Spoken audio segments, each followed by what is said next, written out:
welcome to day 3 and final day of Ascend. I hope you've had a good experience so far. I know I have. It's been great seeing the different sessions, the different formats. I really liked the debates yesterday and some of the discussion that was had. Now we still have one more day to go.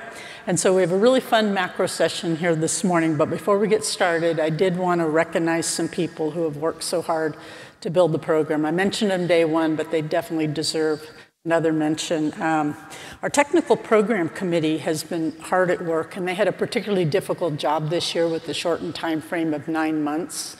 There's just a fairly lengthy process there with papers and approvals and so on. So we had individuals, and it's all volunteer. They worked really hard to try to put a program that got well aligned with the macro and the micro, and the meta sessions. So so you have the technical bedrock that goes with the various concepts we've been discussing.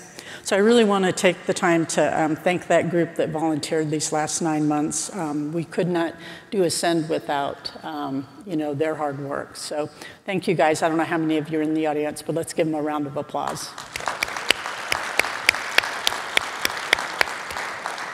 Yeah, and another group that helps make Ascend a success is the Ascend hosts. And I don't, if you're in some of the other rooms, you might be seeing them. They're young professionals selected by their companies to help facilitate the sessions.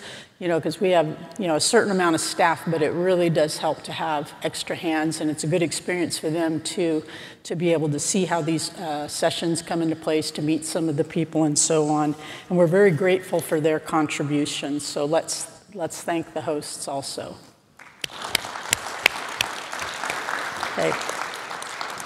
Okay, now looking forward, I think we build the program based on what we think the community wants to hear, what questions they want to discuss, what's hot on their minds. And so we need your input as we do that, because we do listen to a number of different people and entities as we put the program together. And so as we begin to work on Ascend 2025, we encourage you to think about what you'd like to see at the next event, what you'd like to see continuations of. Is there something we missed? There's a number of ways to give us that input. And so, from our perspective, we'll be looking at many of the questions that came in from the panels. We'll be looking at which ones were well attended, things like that. But we want to continue to evolve Ascend so it meets the needs of the community. Please think about what that might be. Provide us some input on surveys. Provide us input through the calls for content, which will go out in September. Have your technical people provide input through the call for papers. And just keep your eye on an inbox for more details in terms of how to get your ideas to us.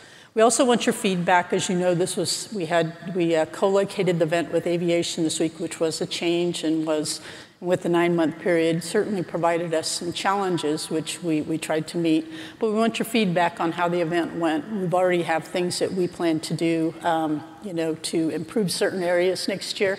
But we want to hear from you. You'll get a survey, as you usually do from these events. Please provide specific input if you can. Take the time to fill it out and provide us whatever specific input so we can continue to improve the experience. Okay. Now, we have one more day of programming. We have a lot of really good things today. Between exploration technology priorities, hearing from one of the pioneers of today's commercial space ecosystem, learning about the progress and challenges for the first 5 years of the Space Development Agency. We have a lot to choose from today, and that's just the morning. So check out also the workshops. As you know, we run a number of workshops in parallel at Ascend where we get to really dive into certain topics, and I know those are useful for certain subsets of our community, so there are a number of those happening today too. So let's move on to our morning session, and I'll tell you this one's been in work for a few months. A little bit, we're going to focus a little more on the human side of things in this session. Many of us are engineers and we like the building of the rockets and so on, but if we think about sustainable ecosystem and working and living in space, we can't not think about the human element, because that's going to be a big deal, okay? And I think we can solve many technical challenges, but there's psychological challenges, physiological challenges, et cetera. And today's panel is going to explore some of those through a fairly unique format. So it's my pleasure to welcome Pat Ramias, Vice President of Space Systems Development at Blue Origin, to the stage to lead a conversation about human health and performance challenges for a city on Mars. The morning's panel will explore the space medicine, physiology, psychology, and engineering challenges faced by the first crew to land on Mars, drawing insights from the book, A City on Mars. We have a great panel to discuss these topics. I think they had a very lively discussion yesterday as they were preparing for this, so I really look forward to it. Includes Kelly Weinersmith, who co-authored the book, A City on Mars. So thank you to Pat and the Ascend Guiding Coalition for helping us bring this session into being. So I look forward to your panel. Thanks. Great. Thank you, Julie. Right.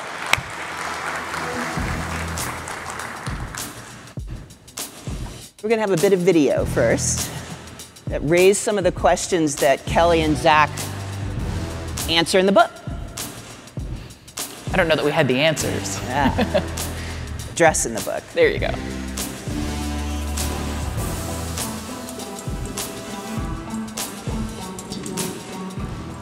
All right.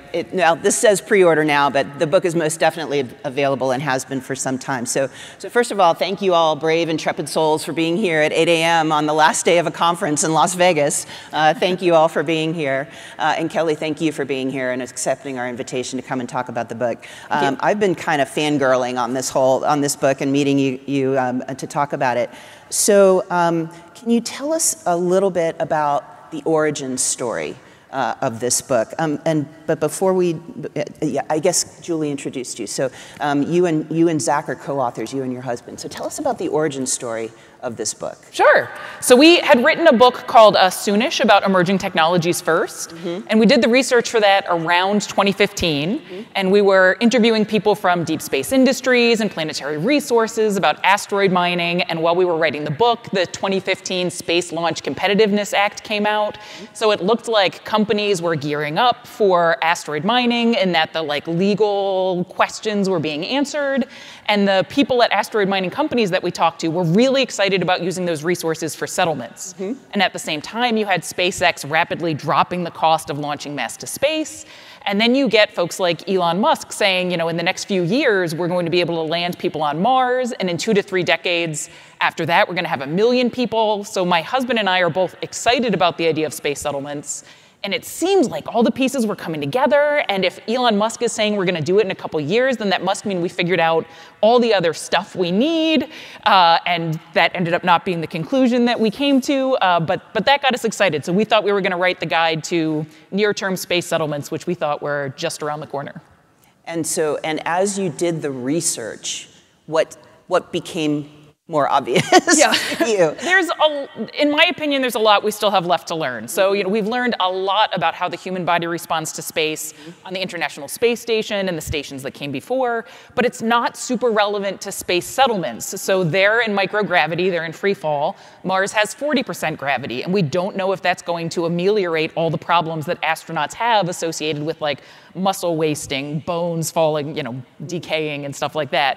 And we also don't understand much about space radiation because they're inside the magnetosphere and they're protected from most of the space radiation, which we don't understand well. And every chapter we looked into, there more and more we were like, we don't really understand that as well as we'd like, or that as well as we'd like. And it's not impossible. I think all of these problems are solvable, but there's a lot of things we need to do more work on. It's not just about the rockets. That's one hard problem. Yeah, we all tend to, I know in my day-to-day job, we tend to think about the mechanics of getting there and not killing the people, but how to have the humans thrive in this environment, I think is super challenging. So how long did the research take? 4 years. 4 years. Wow. Partly that was the pandemic. You were committed. And it was 2 of us. You know, my husband and I every day reading for hours, going on walks, talking about what we were reading, and there was like a whole year of international law research and interviews, and it was fun, but it was intense. Yeah, and your husband's a graphic artist. I think we have some other still shots, if we can maybe bring those up on the screen as well. There are graphics and cartoons throughout the book and actually the book is funny.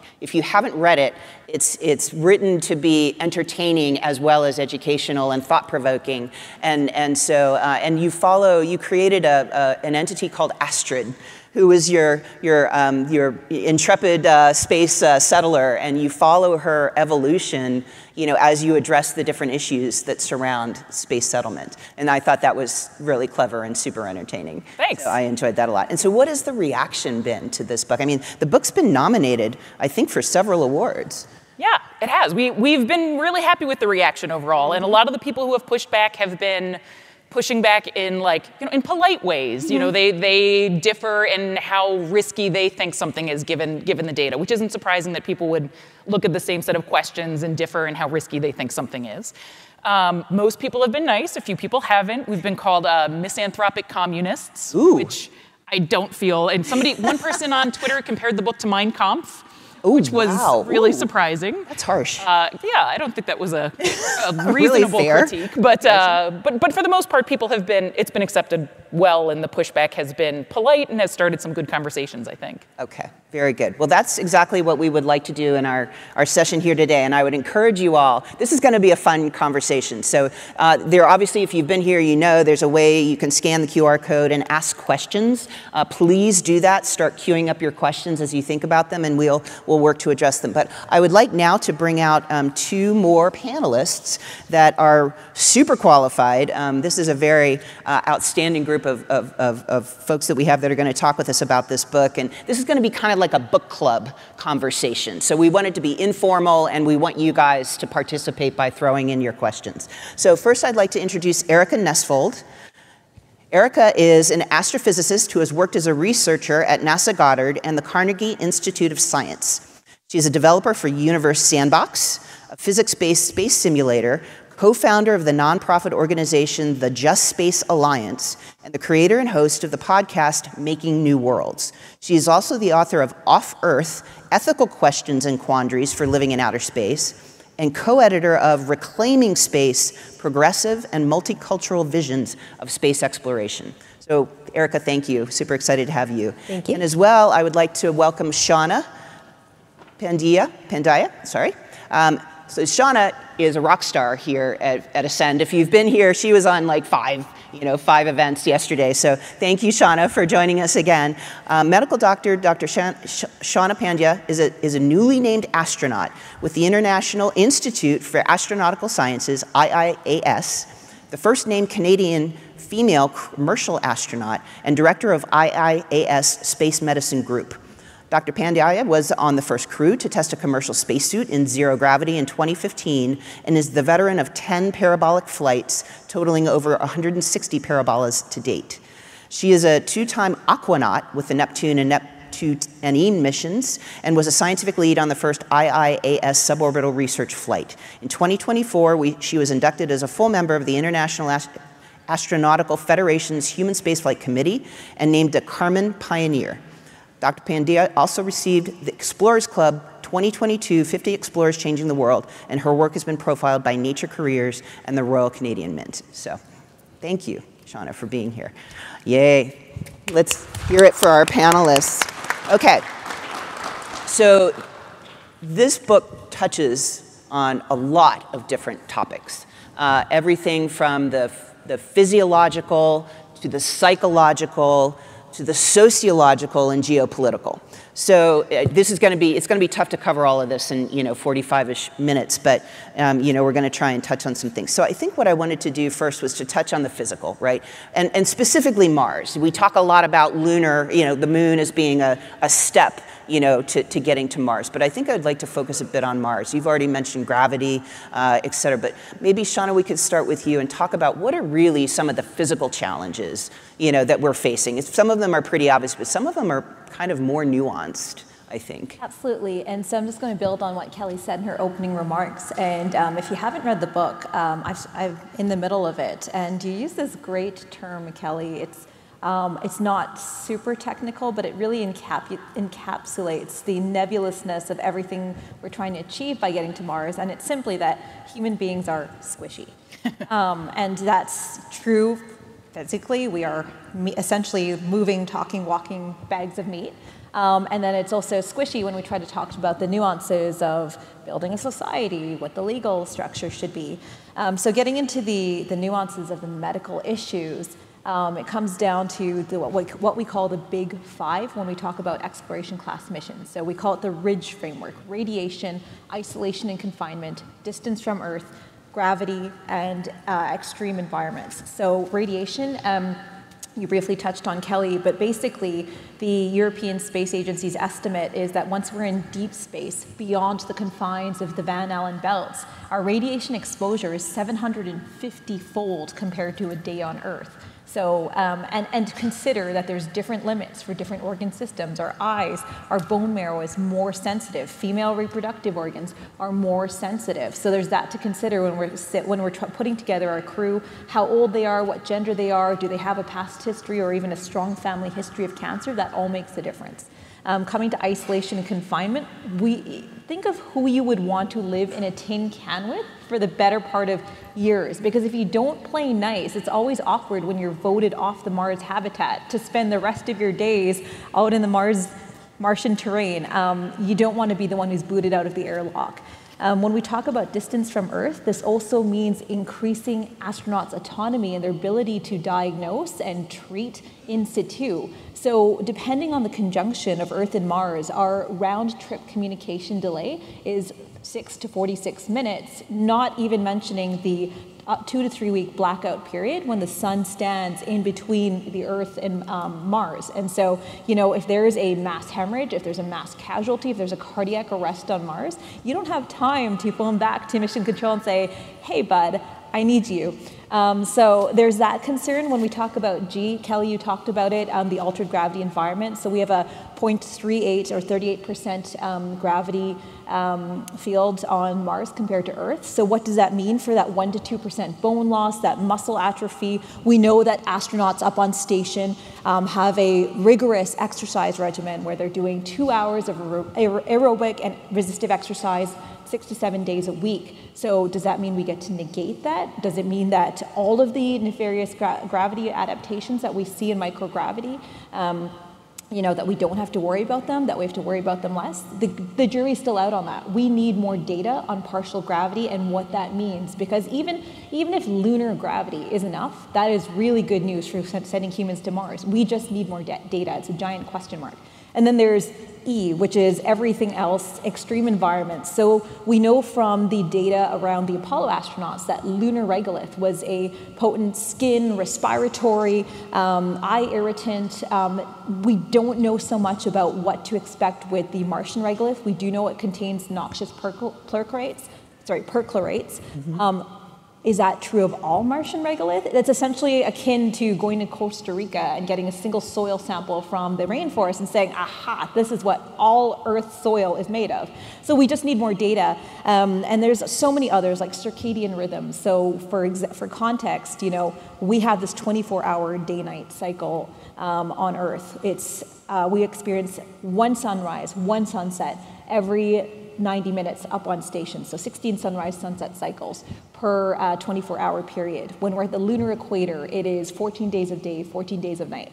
Coming back to Mars, it's mostly nice. It's just upwards of 24 hours, 39 minutes.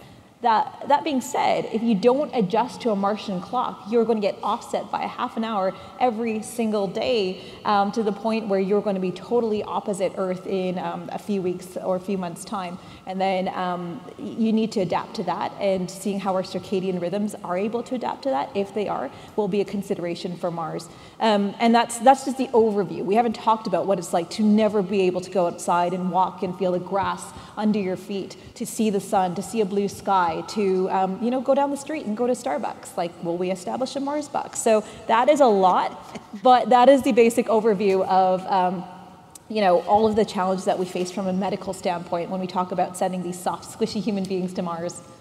Yeah, and it's a lot, obviously.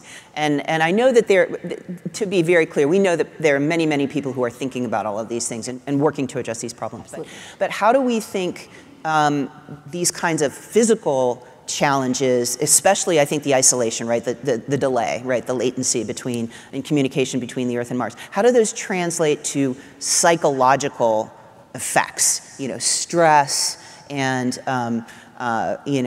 maybe even the buildup of mental effects that we maybe can't even predict right now. I mean, and again, a lot of research has been done on station with that, but not in that Martian environment. No, I think, not at all. We know there's, when we have stressors, we know that, there's more of an impetus to play nice. And there's this concept in astronautics in the expedition world, pioneered by the National Outdoor Leadership School, or NOLS, called expeditionary behavior. And this kind of became popular briefly during the pandemic when we were all kind of put into this extreme environment, this forced isolation. And essentially what it means is, being a good housemate. Looking out for your crew's health, your family's health, your own health, saying, I'm not at my best right now, what do I need to make this better? How do I communicate that? How do I communicate my pain points? Because when we don't do that, we've seen some very extreme cases. We were talking about this backstage earlier. We were talking about this case of 2 Russian scientists in Antarctica. They didn't get along, it escalated, and one stabbed the other, right? And now imagine you have that on Mars. It's not ideal. We have this running joke about the analog world. You'll either become best friends or you'll never speak again. It's going to be super awkward and super lonely if you're on Mars and you're giving each other the silent treatment and, saying to the AI system, Hell 9000, tell astronaut 2 to please pass the salt, right? Like, it's not a good mission. We really do need to take selection as well as training and nonviolent communication, soft skills, interpersonal dynamics, de-escalation. That needs to be part of the conversation for any group, any profile, but especially for talking about long-duration spaceflight to Mars. I'll also add, because Shawna brought it up earlier, that the effects of the disconnect from the natural environment and the psychological effects of that is something people are concerned about as well, and it's something that we are already aware of as being an issue on Earth. We're all sitting here in Las Vegas. I had a bewildering time trying to get through my hotel casino to breakfast this morning, and casinos take advantage of that kind of psychological effect, the disorientation you get when you can't see the time of day that it is. And so the complete removal from any sort of fresh air or greenery or sunlight is also a concern for psychological effects. I think there's some reason to be optimistic. Like, there are a lot of data from isolated and confined environments where people do seem to do okay in small environments with small groups, even if it's dark and even if it's dangerous. Like, people on submarines do pretty well. But these tend to be people who are carefully selected. And as we move into this, the stage of space settlement where you have families living out their lives there, maybe you'll select carefully the first group, but then they're going to have children, and their children are not going to have been selected for that environment. And even when you do have carefully selected people, humans break sometimes. And so even if you were fine when you got out there, so this isn't going to be a 2-year thing, this is a lifetime thing. No. So you're going to need to plan for, things going wrong, for, children having schizophrenia, for example. How do you give them, medication? How do you treat them in this hostile environment? Can I inject a terrifying study in there? So this comes from the reproductive world. There's a lot of unknowns when it comes to reproductive health and intergenerational changes in the spaceflight environment. And there was this cockroach experiment where they said, can cockroaches replicate in space? Not something I would ever propose, because that sounds horrible to begin with. But what they basically found was intergenerationally, the cockroaches became differently, oddly colored, like a weird orange color. They became bigger and they became more aggressive. Now, so like these horrifying, it came from space, this type of cockroach monsters, like it's the stuff of nightmares. But imagine if even one of those things are true for humans. replicating on Mars, whether they're bigger because of the lower gravity field, whether they have totally different skin pigmentation because of the altered UV and radiation exposure, or they're just aggressive and, fight to the death. There's so much out there that we don't know. We do need to proceed with caution when it comes to every aspect of approaching settling life on Mars. Yeah, I think these are the kind of conversations that don't happen in most boardrooms of aerospace companies across the United States, or even all over the planet. So let's talk about the challenges of reproduction of the human race in a settlement scenario, in Mars. There are so many ethical questions about that, and even as we start to think about researching what that might look like. Even if we say we want to use cockroaches or we want to use mice, there's been those kinds of, some of those kinds of experiments already on the International Space Station. But when we start to talk about, for example, primates or something like that, there are ethical questions right away about should we even be going there, much less research about human reproduction, right? That it just raises a whole lot of questions. So what do you guys think about that? Sure, I can start. I've written a book chapter on reproduction and long-duration spaceflight, and the bottom line is that further studies are needed. There's a lot of data out there, and it's conflicting at best, depending on the species. For those of you wondering, yes, there has been sex in space, and it has been caught on film. And before your minds go too awry with your imaginative thoughts, it was Japanese Medaka fish in the 90s.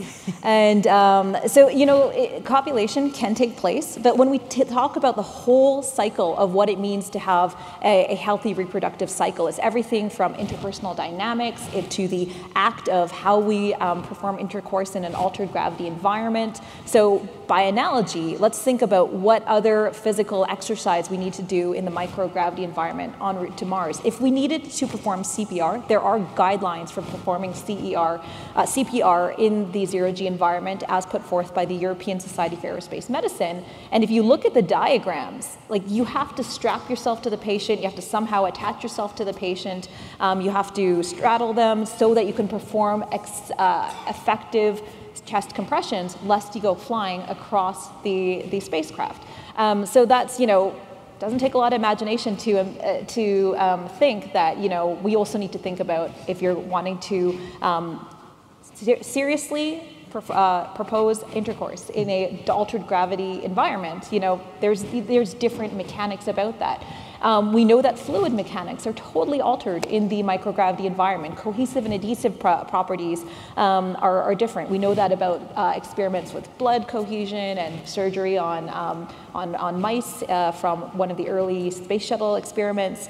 So that has translational implications for lubrication and the ability to actually fertilize an egg, and then for an embryo to implant. And then, because of the altered gravity environment, whether you're having implantation occur in microgravity en route to Mars or in the altered gravity, the 38% gravity environment of Mars, there is some thought that maybe there's an increased risk of an ectopic pregnancy happening. So now what that means is your embryo is not implanting in the uterus, but most likely in the fallopian tube or somewhere where it shouldn't be. Now, if that grows and it ruptures, that can create mass hemorrhage and is life-threatening. You do not want to be called to a stat laparotomy on Mars. That's just a bad day for all of us.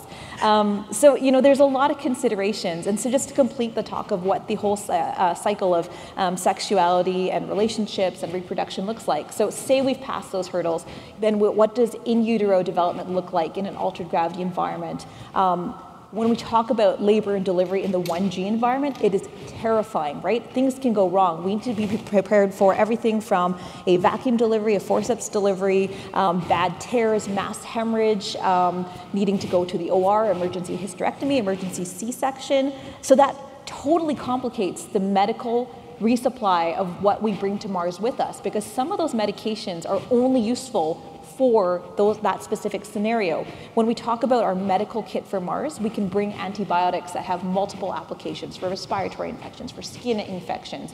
Oxytocin really only has obstetrical applications.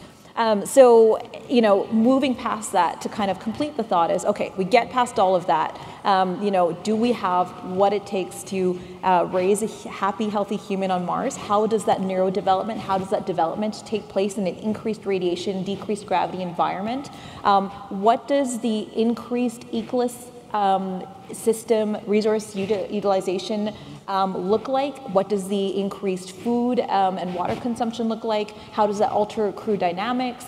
Can that child ever return to any other gravity environment other than the Martian gravity environment? So that is a lot, but there is so much to consider. So, you know, at the end of the day, I agree with Kelly. The whole problem is squishy. And then there's this great quote right at the beginning of your book that says, wanting to go to Mars to solve our Earth's problems is akin to leaving a dumpster to go live in a toxic waste dump.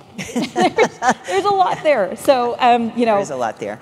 Yeah. Well, and ethically, Shawna has said several times now we need more data, which as a fellow scientist, of course, that's always what we're going to say. But in this case in particular, there's a lot of ethical challenges to getting that more data because most bioethicists and medical researchers are really reluctant to perform medical experiments on pregnant people and their fetuses because of the enormous risk for the fetus, the fact that the fetus can't consent, which has led to its own problems here on Earth where there's a lot of medications that pregnant people might want to take, but they don't know the implications because it's never been tested on them, so that's its own ethical question. But if we want to know the answer to these questions, we can do all the animal studies we want, but at some point we'll have to try it with humans, and that's just an enormous physical and ethical risk. And there's also the chances, as some of us were chatting about yesterday, that the ethicists and scientists are going to be worrying about this, and in the meantime, some tourists on a orbital space station are just going to do it themselves. And there's going to be, you know, enormous risk involved there too. Someone will always want to be first to lay claim to joining the 200-mile club.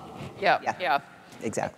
And I'm concerned with how we're going to manage to get these data because there's not a clear financial path. And I know Spaceborne United, they're working on IVF in space and hoping to get some patentable technologies to sort of get the ball rolling. But it seems like NASA is a little bit squeamish about questions related to sex in space. And I'm sure that humans are going to come up with creative solutions to the docking problem. I'm not so worried about that. But like the later stages, you know, we've sent rodents to space for short periods of time, and they've come back and they've had to do contractions for twice as long because some of their muscles are weak. And then, you know, how are our hips going to hold up? Like, you know, no astronaut who's been pregnant, we don't have pregnant astronauts. And so there's just so much that we don't know. And if that 1% bone loss per month in the hips, you know, like if that goes down to 0.1%, but now instead of months, we're talking about decades living on Mars, what's going to happen when labor kicks in? Like, I wouldn't want to be the first one to like hope my hips hold out.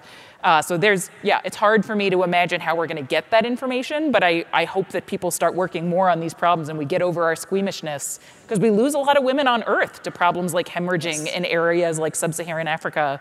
We don't want that to be happening. Yep. You will notice that we are all women on this panel, so these are the questions, frankly, that a lot of us do think about. So let's transition just a little bit. So in a scenario, and I'll just pick on SpaceX because SpaceX has been very verbal about the idea of going to Mars with large numbers of people. And I'm not implying anything about SpaceX's behavior in that scenario, but what does a company owe its settlers in the scenario where pretty much one entity, like a SpaceX or some other company that might be sponsoring an initial mission to Mars, what does that company owe the people who are going to that planet? Who are, you know, it's like a company town scenario, which has been, you know, I think I can't remember if you compared it in the book to like the early railroads where the companies controlled the entire ecosystem of the people who worked for them, sometimes in not very nice ways, right? The employees had to buy back their food and their rent and their sustenance, right? Their whole existence was dependent on a single company because there wasn't anything else as they were pioneering out into the West. So what does a company owe settlers that it brings into this environment from a medical standpoint, from a psychological standpoint, from a return to Earth standpoint, if they get themselves, you know, if we get into trouble? I know there's been talk that this is, hey, for the foreseeable future, this is a one-way ticket. But what do we think ethically companies owe settlers in this scenario? So I think that, you know, so Musk has famously said that his job is to make the rockets that get us to space. It's not his job to solve the rest of the problems. And I think that is a totally reasonable stance to have. But I do think that if you're sending people to Mars, you have an ethical obligation to understand where the other fields are in terms of their knowledge and what we haven't solved yet. So, I think if he sends 1 million people to space and it turns out that we can't safely have babies in space and women are dying and babies are dying, I do feel like he has ethical responsibility for that, for sending people before we're really ready. Mm-hmm. In terms of company towns, so company towns are the most common proposed early settlement structure that we came across in our conversations. They tend to pop up when there's a resource that's far away from population areas, and so the company, in order to attract employees, need to provide things like churches, health facilities, schools for kids, all the medical stuff that you would need, a store. And, it doesn't necessarily make sense to invite another organization to come and start the company store, for example. So if you have one company that's there running the store, they've got a monopoly. And if they increase the price of their goods, then now the company has to raise wages to meet that. And so quite often, because of these sort of difficult questions, a company will end up offering all these things. And it's for non-evil reasons that they offer all these things. But then they do have exquisite control over everything, every aspect of the lives of the people who live in company towns. And so they're your landlord, they're your doctor, they're the teachers for your students' kids. And if you think about the people in your life that you're angry at, like your boss, you're probably angry at one of those people. And imagine if the company is running all of those things. So sometimes company towns got very violent. There's some like Scotia in Northern California that people ended up really liking, and they didn't like when the company tried to give away ownership of things like housing. So it can be done well, but you need to plan ahead and think about it. Well, and as Kelly pointed out, it's important to look at other fields and their knowledge about things like this. And company towns are a well-studied phenomenon through history. We know the problems that they can cause. We've seen it in the past, as you mentioned. And so, to me, it's most important that we pay attention to these historical lessons, just at the very least to avoid repeating the harms that we've seen in the past, and reinventing the wheel and having to put a whole community of people through this unnecessary pain and struggle, all of which is going to be worse in the harsh and isolated environment in space. If you're in historically, company towns tended to lead to labor struggles and violent protests and strikes and things like that. All of that's going to be more difficult in a space settlement because you're isolated. You can't just quit and leave unless there's some kind of guaranteed return, which would be very expensive. Dissent and protest is difficult if you're living in something with some kind of centralized life support system that the employer controls. It's a lot easier to put down a protest by just turning down the oxygen a little bit. And the lack of movement is difficult. Maybe there's more surveillance because a lot of technologists predict just more surveillance being useful for life support and things like that. And so all of these struggles that we've seen historically are only going to be more difficult, which means it's more important for us to plan ahead, look at the places, what's worked, what hasn't. Maybe we get rid of the concept of money within the settlement completely. Maybe we guarantee some sorts of rights of movement or protest. And as you mentioned, most of these things don't come about because the company is evil or nefarious, but the structure itself, and a lot of the structures that are being predicted for labor in space, just naturally makes the workers very vulnerable to exploitation, which means someone comes along who doesn't care about workers' rights. It's just that much easier for them to exploit their laborers. Yeah. Absolutely. And so often in my career, I've been asked, would you go on a one-way trip to Mars? And that's not really, it's a good starting point, but why is it a one-way trip to Mars? Is it because it's too high risk and you haven't mitigated the risks? Is it because the technology isn't robust enough? Is it because you fully know that there's not adequate radiation protection, both within the shielding of the spacecraft and within the habitat on Mars? Is it because that you expect everyone to go there with a finite lifetime and you think that humans are expendable? Or is it because the mission objectives are truly such that it demands a one-way mission to Mars, that it is settlement? And if so, what would my role be within that? And so, what I would expect that a company owes me is answers to the best of their knowledge of any question I might ask them about risk, about payment, about looking after my family back on Earth, about how we would deal with conflict, about the medical risks, about how we deal with, say that I come back to Earth and say it turns out that I have a Mars-induced cancer. How are they going to compensate me for that? You know, there's a lot, and I think it's a great question that you asked, because it's sort of like, what if we all got together and created a shared document about what our questions are for Mars if you were to ask us to go on a one-way trip? Because I think from numerous different perspectives, the ethical, the scientific, the medical, and you know, the curious, we can actually start building that laundry list, and we could probably get through at least some of them. Yeah, I think it's an interesting question, like how much do you need to know before you go? Like you're gonna get to Mars, there's gonna be something that surprises you. You're not going to be able to prepare for everything. And reasonable people can differ in how much research we need to do before it's ethically acceptable to go out there. But I think we just need to be having more of these conversations about, you know, what are the minimal standards that we need before we're willing to send people out there. Yeah. And hopefully that surprise isn't little green men on Mars. Yes. You never know. From the lavitudes, yeah. So I'm going to ask one more question, and then I'm going to start taking questions from the audience, because I want this to be, you know, participatory, and I'm already seeing some really good questions. So the one more question I'll ask is, we've talked a lot about how technology can help solve some of these problems, maybe. And I attended a great session yesterday about the symbiotic relationships between robots and humans, or the potential for that. It's already happening, you know, a lot here on Earth. So do we think that technology can help with some of these problems? Maybe obviously we would like to reduce the physical effects and burdens on the humans. We'd like to ameliorate some of the psychological effects on the humans. Maybe that can be done using robotics and artificial intelligence, so that there's some relationships there, and some sociological interactions with something else that's not human but maybe helps. So can technology help us? I think the obvious answer is yes, but how much?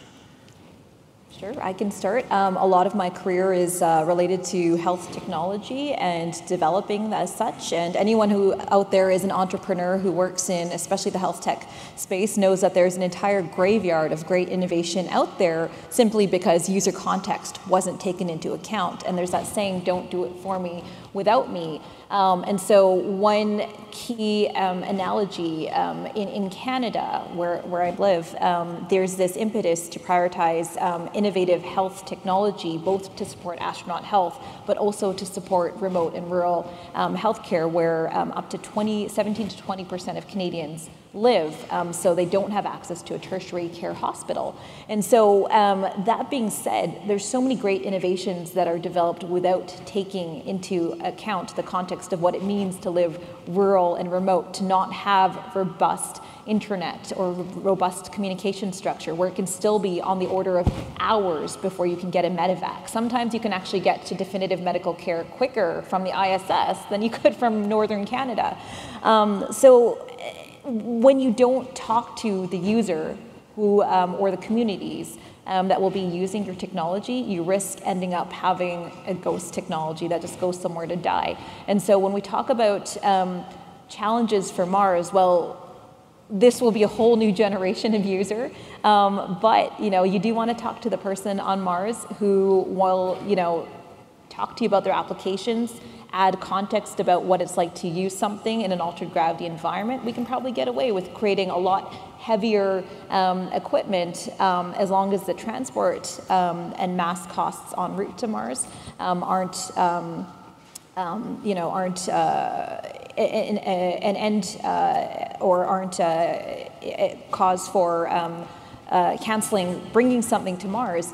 But at the end of the day, it's sort of like, why are we innovating? What problem is it trying to solve? And then how will it be used? How will it integrate into this systems architecture of what we're trying to build? And then how will it be future-proofed in that how can it be built on, added on? How can it be robust, have a long shelf life, minimize power usage? How will PowerPoint 3000 on Mars integrate with PowerPoint from the year 2024? So there's a lot of considerations, but we just need to be very mindful about how we develop the technology for Mars. I agree. Solving the technological problems is only half of the solution. You have to figure out the social and economic problems as well. If you invent a way for humans to healthily conceive babies in microgravity, but it's very expensive and only the rich portion of society can do it, have you really solved the problem? Another example that I can give that probably more aerospace people can relate to is I know that space debris is a rapidly growing concern for aerospace and also for space ethics. And there's a lot of R&D out there for ways to clean up space debris.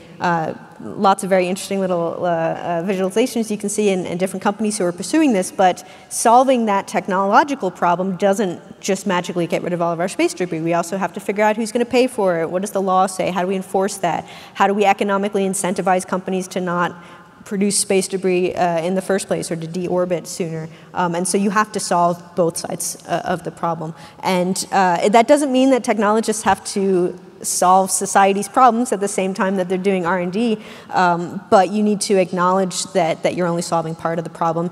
And ideally, your company or your organization is incorporating these ethical and sociological concerns during the entire process, instead of just waiting for the end and saying, oh, the lawyers will figure that out. Incorporate it into your planning from the beginning. Very good.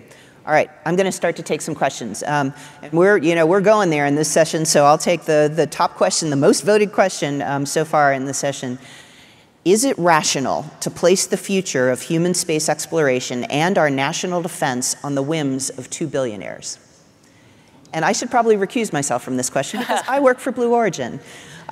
So I'm going to let you I do have an opinion on this, but I'll let you guys answer first. So according to the Outer Space Treaty from 1967, when you go out into space, you are still the responsibility of some company. So even though Musk put in his terms of service for Starlink that when he gets out there, the people who live out there aren't going to be burdened by the rules back home on Earth, that violates international law. And the United States can do something about that. So if Musk goes out there, he says he's going to violate international law, the US can say, okay, no more resupply ships are going to leave, or we're going to freeze your assets back here on Earth. Like, there's some options. So the question is, would the United States exercise those options that they have to keep Musk in line? I don't know. I'd like to think so. But there are some ways that the United States government can control the behavior of folks like Bezos and Musk even after they get out there. So I'm optimistic, but when I saw Musk giving Starlink to Ukraine and controlling where the Starlinks were used, and that was impacting how fast the Ukrainian army could push into territory that Russia had taken that was Ukrainians initially, he has more geopolitical power than I realized when I was writing the book, which makes me nervous. So it's going to be up to, I guess, the US government and up to us to convince the US government that they should be exercising some control over this stuff. So I'm slightly optimistic. I'll also say this is a question that comes, and a concern that comes up a lot just in broader discussions of our society, even here on Earth. Climate change is something that affects all of us and will affect all of our descendants around the world. But there's a few dozen companies that produce most of the carbon emissions. Is that rational? Is there a different system, or at least a differently regulated system we could move to that counteracts that, while also enjoying the benefits that we see from capitalism? And so this is something we're struggling to figure out as a species, even outside the context of space, and will certainly be an issue within the context of space as well. I'll also point out that a lot of the concerns we're talking about aren't isolated to a couple of billionaires who maybe talk too much online, but in the absence of those billionaires, these are still, in the absence of any particular individuals who are especially outspoken about space settlement, these are still going to be issues that we're going to have to grapple with as a group, no matter what. Have we actually entrusted them with the fate of humanity? Have we called both of them up and given them the keys to the planet and said, you two are tasked with saving the planet? We haven't really. And Kelly makes a very poignant argument in her book that there are better ways to look after this longevity and survival of the species than putting all of our human eggs in the basket on the way to Mars. As Erika was saying, there are so many threats out there. It's not just interplanetary survival, it is climate change, it is pandemics, it is geopolitical strife and the threat of nuclear war. So Yes, there is a very strong narrative, both from those individuals themselves and then the media backing them. But look, if we're truly serious about what we view as threats to our survival, then we should be having those discussions amongst ourselves, creating workshops, creating dialogue, rallying our Congress people or our MPs and our heads of state. So they're not in charge of humanity, even if the narrative is they are. Yeah, and I'll say that Blue Origin's motto is millions of people living and working in space for the benefit of Earth. Right? A lot of people leave off that last bit of for the benefit of Earth, and I do strongly believe, very much so, in Blue Origin's vision. I also know that our 3 gates are reducing the cost of access to space, utilizing in-space resources, right, so that we don't continuously launch stuff off of this planet and take it away from this planet. And the third, of course, is to inspire the next generations, because this is as we've said initially, this is a multi-generational challenge, right? This is going to be a challenge that we're going to be dealing with and talking about for hundreds of years in the future. And frankly, none of us in this room will be here when we truly encounter a lot of these challenges. We haven't even started the human longevity discussion. We haven't even started that. So I think the idea that 2 individuals are solely responsible for all, I think, to your point, I think is not entirely the case. But next question, let me go on and to the next one. How do we address social unrest from generations born in space who may feel that a life on Earth was taken from them? So the question assumes a lot that we're saying that we still need more data on the fact that we can even have future generations in space, the fact that they'll be self-sustainable enough that they feel like a different community from Earth. But this is something that some of us have talked about and we've talked about as a group, is there some ethical concerns about the idea of raising children in such a different and alien environment to where we evolved. And that includes the concerns about how we study human reproduction in space, but also just raising those children. Perhaps the high radiation, low gravity environment is going to affect them in some way. In particular, there's a lot of concern, and you can see this a lot in science fiction, but it's also a concern among scientists that growing up and developing your bone and muscle structure in a low gravity environment would make it difficult to return to a high gravity environment. Does that mean that we've taken something from them? We've taken their birthright somehow.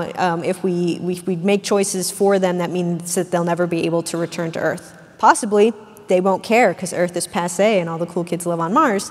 But it's something worth discussing. On the other hand, some ethicists have pointed out to me that this is a choice that a lot of parents have to make on Earth today about refugee families. They have to decide whether to take their children on an extremely dangerous journey away from their homeland, possibly never to return. And as all parents have to do with their children, you have to make choices for them that they are not yet able to consent to yet. So for me, I think the ethical balance comes down to why you're making this choice.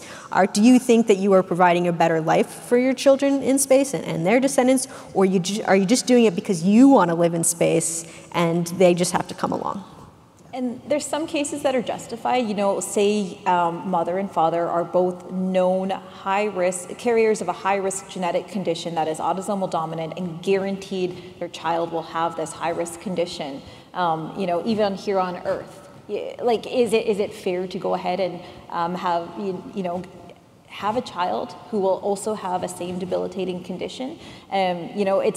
Or maybe that child will be happy, just with their life and adapt. But maybe a decade or two ago, there was this really weird movement that arose that convinced me you can just sue anyone for anything at any time. And it was called nihilism. And basically, there was a subset of teenagers that were so unhappy with their lot in life, they would go and take their parents to court to sue them for having made the decision to make them having been born, right? It's like, I didn't ask to be born. And it's, the cases were ultimately thrown out because there was no basis and they were so utterly ridiculous. But, if there is a more, documented or a better argument when you're knowingly introducing risk, maybe there is going to be a lot of strife around that. We just don't know. And we have to start thinking about these things because there's going to be hard conversations and hard conflicts to deal with when they do arise. Yep. to get even slightly more speculative, I think you need to think about like what's going to happen in a couple generations when the people on Mars are still supposed to be governed by the country that, you know, sent their great-grandparents out there. But with that 44-minute delay, you know, they're never going to have any representatives in the House of Representatives or in the Senate. They're not going to have any MPs who are part of live conversations. And so, like, at what point do you cut ties and give them more governance, or do they become their own country? And so there's interesting questions to think about as you move through the generations. Yeah, there are whole other huge conversations about governance and jurisdiction, and you know, a lot of us in this room have touched and worked in deeply in space policy, and there's tremendous work going on in that area. But I'm gonna kind of synopsize now a number of sort of questions or points that have been made into a question about risk. Isn't the conclusion of the book like realizing you cannot guarantee that your child will have a good life, and therefore deciding not to have children until you can ensure this? Humans have always figured these things out as they go along. And another is, if we wait for more data, will anything get done? You know, so I guess the question kind of boils down to, are we being too risk averse? And will, frankly, things happen, you know, and we as a society, as a human race, will have to deal with them? Are we being too risk averse? I'll speak to that question from the reproductive standpoint, because for the longest time, you know, if this was brought up at a conservative space agency, it was sort of like, that is not within our realm, the taxpayers won't support this. And then in the past decade, myself and several collaborators have been starting to talk about this, but this was pre the era of actual commercial flights taking off. And so it was sort of like, we have time, you know, we don't really need to think about this. And then now, you know, since 2021, we are living in the era of commercial space, and we can't regulate, or we have not yet regulated, what people do in space. And the nature of exponential thinking and the way humans think is, by the time that we think that, oh yeah, maybe we should think about this, we're already 2 steps behind, and then we're just struggling to catch up. So my call to action and my plea when it comes to reproductive research is, we do need to proceed. We need more data. We do need it ethically, and we need to create a roadmap. And I know there are scientists working out there on this exact problem, and that roadmap needs to include a very ethical, nuanced, and meticulous framework towards primate research within the next few years, next decade, and then proceeding to human studies if there is no adverse data that suggests that there's, of course, something catastrophic that would occur. I'll also say that when it comes to these questions about social and human rights issues, there's an enormous amount of data out there that we don't need to do new studies for, because that's what all of human history is. And so just consulting with historians and anthropologists and ethicists is going to prevent us from, again, repeating mistakes over again, and causing unnecessary problems for ourselves, when we could just be incorporating that knowledge along the way, in parallel with all the rest of the development that is happening. That doesn't mean that our descendants in space will never cause problems or harm each other. It just means, at the very least, they can invent some new mistakes to make, and we leave them with the ability to learn from them. And studying the humanities side of things is a great way to do that. And I don't think it has to be like an all or nothing sort of situation. Like, we're never going to know every possible, we're not going to understand every possible risk completely. But I think right now we are so far away from what we need to know to do this ethically that more work needs to be done. And I'm worried that we're getting into a space race part 2, this time with China, and that settlements are getting pulled into it. And if we are going to rush out and start doing settlements in space as part of this new space race, maybe we should start thinking about reproductive science in space as like a national security concern. And so, I just want us to start thinking about this stuff so that we are more prepared, but we'll never be completely prepared, and I understand that. But there's a lot of progress we could make. And I'll just say, from a purely mercenary and practical perspective, setting the ethics aside, I think we're all very aware that aerospace is very dependent on human safety in order to maintain public support. Anytime there's been a disaster and lives lost in space, not only has that been a tragedy in its own right, but it's really dampened the public's enthusiasm for space. So right now, space settlement as a movement depends upon a lot of people being excited about the idea of of taking a one-way trip to Mars. But the first time there's some kind of catastrophe because people cut corners, or some sort of horrific oppression or terrible situation because we didn't consult the historians, that's really going to make it harder for us to continue pushing towards space settlement. So if you don't care about ethics, at least you should care about PR and consider that as well. I think that's a good point, yeah. Yeah, very good. So I know that we are just slightly over time. I'm going to kind of ask us to wrap up here. This has been a great session. Thank you all for your bravery, frankly, in going there with some of these questions. You all have sort of touched on it, but what do we think we should focus on next, right? I know there is continuing work with analogs. There's continuing work gathering biological data. There's continuing work in space policy. But what do we think we should focus on next? Shawna, I'll start with you, and we'll just work our way back. I don't think my answer will come as a surprise to anyone, being from both the commercial and the medical aspects of human spaceflight. And so the beauty of living in this era of access to space is we are seeing a whole new demographic of folks go to space, and that includes all medical conditions, chronic medical conditions, different ages. We've seen nonagenarians and octogenarians go to space.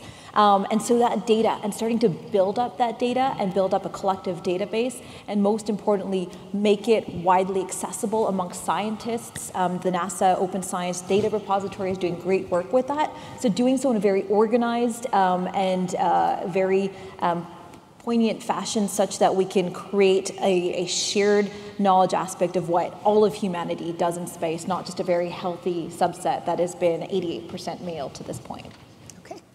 Erika?